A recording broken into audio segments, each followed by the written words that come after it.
నీవు కూడా దేవుని సహవాసాన్ని కోరుకో. నీ నడకను మార్చగలిగినటువంటి వాడు. మన అడుగులు సరిగ్గా వేయకపోతే మనం ఎక్కడ అడుగులు వేస్తాం మనకు కూడా తెలీదు. మనం ఆయన మార్గంలో స్థిరులుగా మనం నిలబడాలి. మనం నడవాలి ఆయన మార్గంలో. నడవగలుగుతున్నామా? అనేకమైన మార్గాలు ఉన్నాయి భూమి మీద. నువ్వు ఎటు వెళ్ళిపోతున్నావో సరి చూసుకోవాలి మనం. నా నడకలు నీ మార్గంలోనే నడుస్తున్నానా?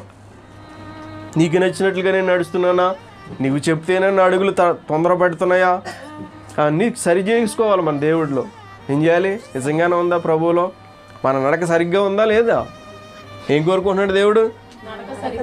ఏమి లెక్కించుకుంటున్నాడు దేవుడు? రెండోదిగా నడకను కూడా లెక్కించాడు ఇక్కడ. ఇక అయ్యో పాయింట్ చెప్తున్నాను నేను. ఏంటిది రెండోది? నడకలో చాలా జాగ్రత్తగా ఉండాలట. ఎవరో పిలిచారని పరిగెట్టుకుని పోగో, ఎవరో రమ్మంటున్నారని వెళ్ళిపోగో. దేవుని అడిగి అడుగులు వేయి. ఏం చేయాలి?